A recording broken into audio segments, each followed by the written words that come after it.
WhatsApp English क्लासमध्ये पुन्हा एकदा विद्यार्थ्यांचं स्वागत. आज वार बुधवार दिनांक 3 जानेवारी 2024 आणि आज आपण आपला क्लास क्रमांक 68 आपण बघणार आहोत.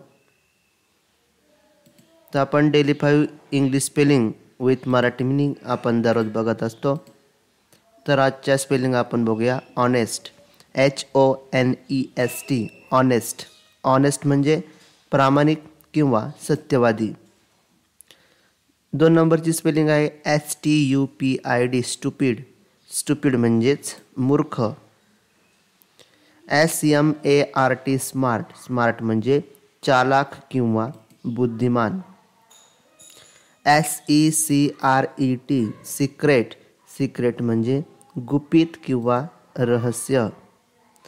त्यानंतर शेवटची स्पेलिंग आहे LAZY, लेझी.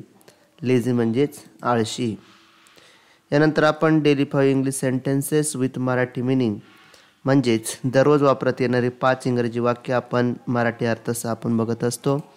ती वाक्य विद्यार्थ्यांनी प्रॅक्टिस करून बोलण्याचा प्रयत्न तो करायचा आहे. राहुल आपली मदत करेल. Rahul will help us. Rahul आपली मदत करेल. Rahul will help us. Rahul हो म्हणेल. Rahul will say yes. Rahul हो म्हणेल. Rahul will say yes. मी त्यावर सही करेल. I will sign it. मी त्यावर सही करेल. I will sign it. तर चौथं इंग्रजी वाक्य आहे तो तिथे काम करायचा. He work there. तो तिथे काम करायचा. He work there.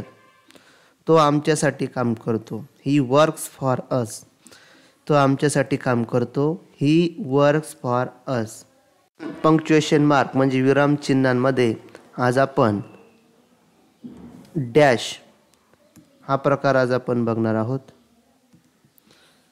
तर डॅश याला मराठीमध्ये आपण अपसरण चिन्ह असे म्हणतो.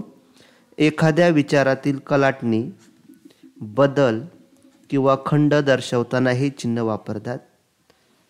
I am sure he will agree but no he is uneasy at this moment. म्हणजेच आपण वाक्यामध्ये आपण बोलतोय आणि आपला विचार बदलला. आता I am sure he will agree म्हणजे तो आपल्याशी सहमत असेल, पण नो नाही. इथं विचार बदलला बघा. ही is uneasy at the moment. तर इथं आपलं अपसरण चिन्ह येईल. त्यानंतर अडखळत जर थांबत बोलले दर्शन करते सुद्धा बघा. आय आपण म्हणतो ना असं करतो बघा.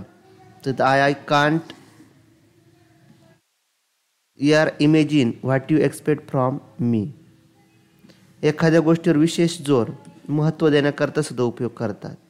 आता बघा चारू इथं आलंय बघा. चारू हु विथ चिन्मय टूक कराटे लेसन्स. इथं पण आले बघा अपसरण चिन्ह. Wouldn't let go of her mother's purse. आता फक्त आपण एखाद्या विचार कलाटणी, बदल किंवा खंड दर्शवताना हे चिन्ह वापरतात. त्याला द डॅश म्हणतात, अपसरण चिन्ह म्हणतात. एवढं आपल्याला लक्षात ठेवायचं आहे. आणि वाक्यावरून पण आपण बघितलं की कशा वाक्यांमध्ये याचा बदल होत असतो किंवा हे अपसरण चिन्ह म्हणजे द डॅश याचा उपयोग कसा होत असतो हे आपण बघितलं.